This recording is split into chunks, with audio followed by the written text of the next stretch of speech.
Am I the asshole for going to my daughter's ex's wedding? Oh. My daughter, Lisa, and her long-term partner, Jake, broke up 6 to 7 months ago. They never share why they broke up, but Lisa is on antidepressants since then and currently living with her father. We're divorced. God, that's sad. Before pandemic, Jake got married and he invited me. We both have a great relationship. I went to his wedding. Okay. It is not his fault that Lisa can't handle the breakup. Of course, I never told her that because of the obvious reason. But I told my ex, and he called me all names in the book and how shitty of a mother I am. There's some chance that Jake might have cheated on Lisa. His bride was pregnant. Okay, hello.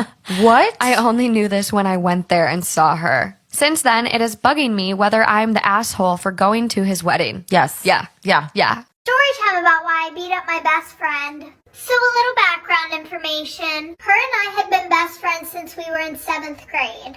Her family was rich, mine was poor, and at first she was a really good friend. She was always there for me whenever I needed her. Until our freshman year of high school, which is when her and I started hanging out with boys.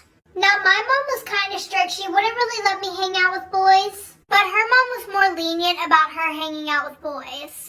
Every weekend she would throw a party at her house. And she would throw them in her attic because one, it was huge, and two, her parents didn't give a fuck what she did up there. Anyways, she would always offer to do my hair and makeup before the party started. Which always made me really excited because I never really put any work into my physical appearance. Well, little did I know, the only reason why she would offer to do my hair and makeup at these parties was so that way she could make me look like shit in front of all the boys. So after that, I taught myself how to do my own makeup and do my own hair, like for part 2. Part 2 about why I beat up my best friend. So like I said, I learned how to do my hair and makeup, and she went on vacation for like a month straight. Well, when she came home, she threw another party. And she was like, don't worry, after I'm done getting ready, I'll do your makeup and do your hair. And I was like, no, it's fine, I got it. She literally looks at me and she goes, are you sure? You don't really know how to do that. Like, it'll probably look really bad. And I'm like, why the fuck would you say that? She goes, no, like, I don't mean it to be rude. It's just that, like, I want you to look good in front of the boys and stuff like that. Like, sis tried to talk me into getting a shower for a full, like, 20 minutes. So after that, the whole night, she's literally being a pick-me girl. She's making all these comments about me in front of the boys. And I just keep brushing them off until her next party. We got ready and I put on these expensive shoes that I had just bought. And she goes, wow, you just like really like to copy my style, don't you? So she starts making comments that whole night about how my family's poor and stuff like that. And she threw up all over my shoes. So I dumped the trash can that everybody had threw up in that night on her, punched her in the face. But like 2 months later, she came to my house and apologized.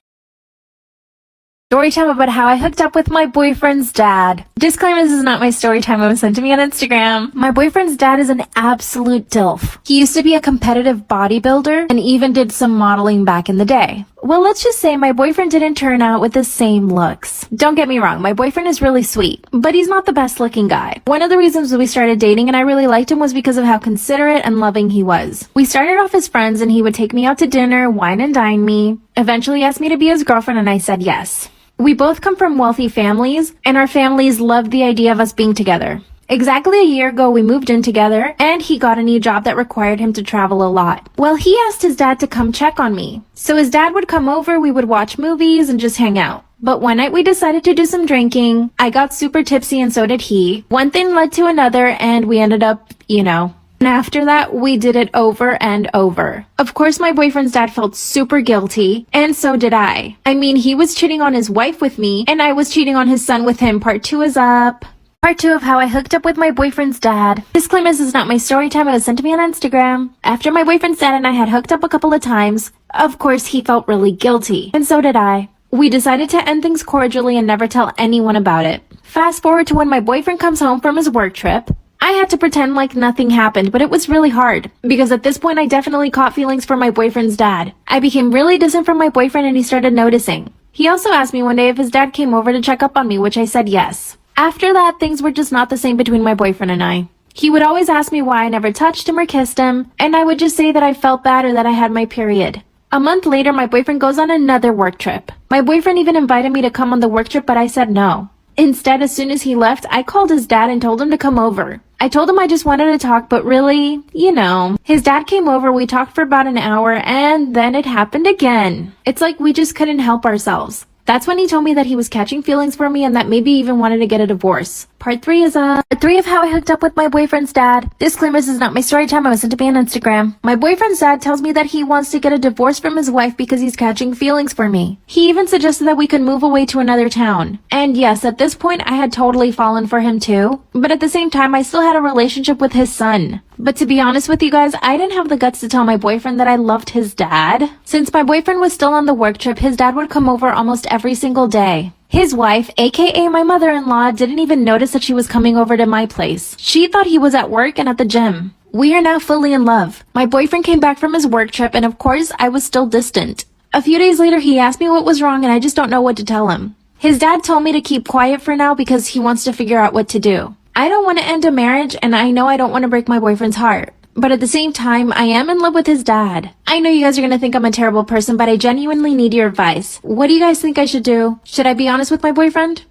This is why you should never trust your friend if they tell you that their pet don't bite. Charla Nash would go over to her friend's house, Sandra, every now and then to watch over her 200-pound chimpanzee. Charla knew straight off the bat that she did not like that chimpanzee because it always scared her. There was even a time where the chimpanzee jumped on Charla's back and ripped out a chunk of her hair. Charla started crying, but her friend Sandra thought it was funny. Sandra would not be laughing at anything that chimpanzee did much longer after this day. One day, Charla gets a call from Sandra saying her chimpanzee wouldn't go back in the cage and she needed some help. Charla drove over there to help her friend, and immediately after, Sandra would have to call the police. By the time the police arrived, Charla was laying on the ground with half of her face eaten off, no jaw, her nose hanging from her face by a piece of her skin, and with both of her hands ripped off. This is what Charla looked like before her attack. Her entire face was mutilated after the attack, but since the photos are super graphic, they'll be posted on my Instagram story. Part 2 will include the unsettling phone call Sandra made to the police and how she described her friend getting eaten and ripped apart.